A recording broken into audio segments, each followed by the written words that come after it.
Kita lanjut ke pertanyaan berikutnya. Ini berkaitan dengan masalah hukum perceraian. Saya bacain pertanyaannya ya. Assalamualaikum Bang. Waalaikumsalam warahmatullahi wabarakatuh. Saya mau tanya, gimana cara suami nikah lagi tanpa akte cerai, sedangkan seorang istri udah meninggalkan suami, udah 16 tahun pisah, gak ada kabarnya. Jadi bisa nggak Bang, suami nikah lagi tanpa akte cerai? Baik, setahu saya untuk perkawinan yang kedua setelah menikah dengan pernikahan sebelumnya, tetapi dengan pernikahan yang sebelumnya itu sudah cerai, sudah pisah, tapi tidak ada akte cerai secara otentik yang dikeluarkan atau diterbitkan oleh lembaga yang berwenang, dalam hal ini pengadilan agama bagi yang beragama Islam, maka untuk mengajukan atau melakukan perkawinan yang kedua, pernikahan yang kedua, dan pernikahannya itu ingin dicatat, ingin terdaftar di kantor urusan agama, ingin memiliki buku nikah, maka ya persyaratannya harus memperlihatkan, harus melampirkan yang namanya akte cerai. Itu wajib sekarang, apalagi sekarang sudah zamannya era digital ya, segala sesuatu itu ya harus sesuai prosedur, harus ada lampiran-lampiran yang memang diwajibkan. Jadi kalau misalkan dengan istri sebelumnya, meskipun sudah pisahnya 16 tahun, tetapi belum diurus akta cerainya ke pengadilan agama, maka tetap untuk menikah secara resmi terdaftar di KUA, itu tidak bisa dilakukan. Jadi harus ada akta cerainya. Nah, oleh karena itu ya tinggal diurus saja. Datang saja ke pengadilan agama untuk mengurus surat cerai, untuk mengurus akta cerai. Dan kalau misalkan visanya udah 16 tahun, saya rasa itu tidak akan dipersulit. Ya, hakim, kemudian juga petugas pengadilan agama juga tidak akan mempersulit. Ini udah 16 tahun, udah memenuhi alasan, udah sangat kuat untuk mengajukan permohonan tersebut. Jadi silakan datang saja, bawa legalitas bukti-bukti pernikahannya dengan pernikahan yang dulu. Bawa buku nikah, intinya kayak gitu ya, buku nikah, kemudian KTP, KK, semuanya difotokopi terlebih dahulu, tempel materai dulu, cap kantor pos dulu, baru datang ke pengadilan agama. Silakan datang ke sana, sampaikan maksud dan tujuan Anda, nanti Anda akan dibantu di sana. Kalau misalkan Anda tidak punya biaya untuk misalkan menggunakan jasa pengacara, nggak jadi masalah, Anda datang langsung, Anda akan dibantu di sana. Hanya saja misalkan antriannya panjang, ya itu sudah jadi konsekuensi. Memang di pengadilan itu kan banyak sekali perkaranya. Jadi kalau kita mau dilayani untuk misalkan diwawancara atau untuk bikin surat gugatan, surat permohonan, kita harus antri dulu. Ya, tapi kalau misalkan Anda punya biaya, ya silahkan tinggal cari ataupun juga kuasakan ke pengacara atau advokat yang Anda percayai, seperti itu. Kemudian kalau misalkan pihak istrinya nih yang udah pergi dan sudah 16 tahun entah kemana, maka si mantan suami ini bisa mengajukan permohonan cerai talaknya itu di pengadilan agama yang berada di wilayah tempat tinggal si suami tersebut.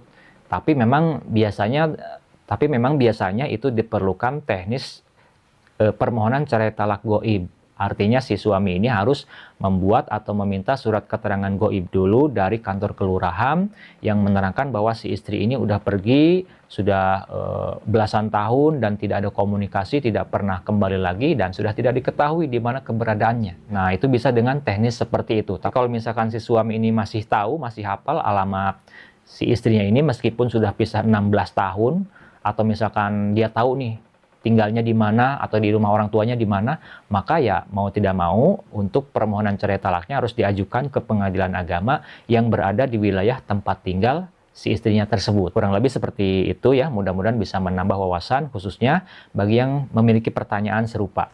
Mudah-mudahan bisa membantu dan bisa bermanfaat. Kita lanjut ke pertanyaan selanjutnya, ini berkaitan dengan gadai kendaraan yang dijadikan jaminan kredit. Nah, seperti ini ya pertanyaannya. Bokap saya gadaikan ke Mandala, tapi angsuran macet terus, motor udah saya jual. Apakah aman? Apakah amankah atau bisa dipolisikan? Nah, baik, mungkin seperti ini ya. Bokapnya sahabat kita ini yang bertanya tadi menggadaikan surat-surat motor, mungkin BPKB, ke leasing. Di sini disebut Mandala. Mandala itu kalau nggak salah sejenis leasing ya, multi finance, kayak Adira, FIF, dan lain sebagainya. Jadi dijaminkanlah oleh bapaknya kawan kita ini ke leasing tersebut. Tapi angsurannya macet, angsurannya, kreditnya, cicilannya macet di tengah jalan gitu. Terus motor udah saya jual. Motornya yang mana BPKB-nya tadi dijaminkan oleh si bapaknya kawan kita ini ke leasing, tapi motornya dijual nih sama si anak dari bokap yang ngegadaikan BPKB itu atau oleh kawan kita, dijuallah motor tersebut. Padahal motor tersebut BPKB-nya sedang menjadi jaminan, sedang menjadi agunan di suatu leasing, di suatu perusahaan pembiayaan. Nah, apakah ini akan bermasalah di masa depan? Apakah ada potensi terkena masalah hukum? Karena kawan kita tadi menyebutkan bahwa kreditnya, angsurannya, atau cicilan gadaian BPKB tadi macet. Nah, ini biasanya leasing akan melakukan upaya, akan melakukan tindakan. Biasanya tindakannya kan bertahap. Yang pertama ya tagihan. Akan dilakukan penagihan, baik secara tertulis maupun didatangi langsung oleh debt collector. Kalau misalkan nggak bayar-bayar juga nih, udah 2 atau 3 bulan, biasanya akan dikirim somasi, peringatan. Kalau misalkan nggak dibayar-bayar, nanti unitnya akan ditarik. Nah, kemudian kalau udah disomasi tetapi kita tetap tidak melakukan ataupun juga tidak memenuhi apa yang dipinta oleh si leasing tersebut di dalam somasinya, maka biasanya tahapan selanjutnya si leasing ini akan menarik unit. Nah, ketika si leasing ini tahu bahwa unitnya sudah dijual, nah, bisa saja dan sebetulnya punya hak untuk menuntut secara hukum, baik secara perdata dengan cara menggugat misalkan gugatan wan prestasi karena misalkan si nasabahnya ini ingkar janji dan lain sebagainya, kemudian juga dituntut untuk membayar sejumlah ganti rugi dan ataupun tuntutan-tuntutan yang lainnya. Tapi bisa juga, mungkin saja bisa untuk dilaporkan kepada pihak kepolisian dengan tuduhan melakukan tindak pidana penggelapan. Itu bisa saja terjadi. Jadi resikonya kalau kita menjual unit atau kendaraan yang mana sedang menjadi agunan, ya, jaminan suatu kredit, kalau kita jual, kalau kita misalkan gadaikan, tapi dalam kondisi cicilannya macet, angsurannya macet, wah itu bisa saja menimbulkan masalah hukum di kemudian hari. Kesimpulannya, kalau ditanya apakah bisa dipolisikan, maka jawabannya ada potensi untuk dipolisikan, ada potensi untuk dilaporkan secara pidana kepada pihak yang berwajib dengan tuduhan dugaan tindak pidana penggelapan.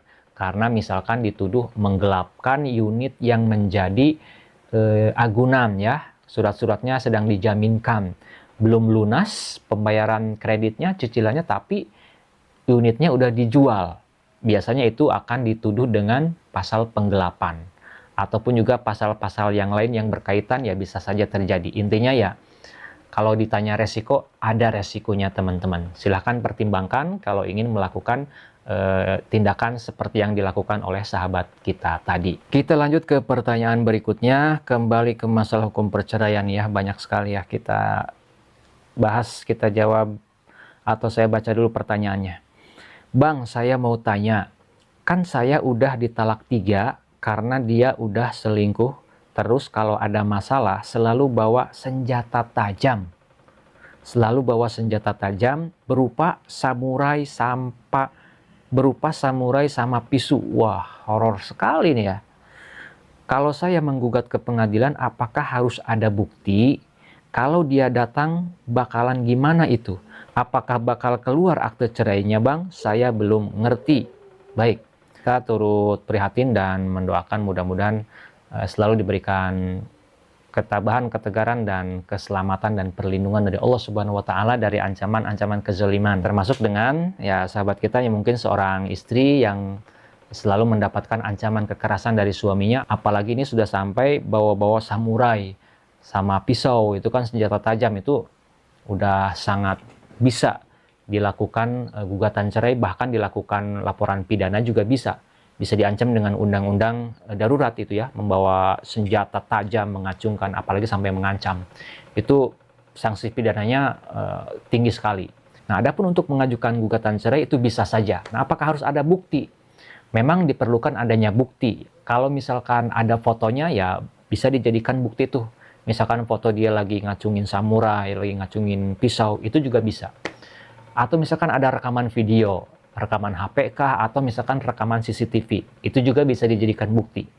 Kalau tidak ada, ya bisa dengan saksi. Apakah ada yang melihat, misalkan tetangganya, atau saudara si istri ini yang lain, apakah ada yang melihat pada saat si suami itu mengancam dengan samurai, mengancam dengan pisau, dengan senjata tajam, ada yang melihat tidak? Kalau ada, minta tolong agar dia hadir di persidangan untuk memberikan keterangan bahwasanya benar si suaminya ini sudah pernah atau sering misalkan membawa senjata tajam ketika marah-marah sampai mengancam si istrinya, apalagi sampai mengacungkan samurainya, senjata tajamnya, maka itu harus hadir di persidangan untuk memberikan kesaksian. Atau misalkan tetangganya ada yang lihat, itu juga bisa dijadikan saksi.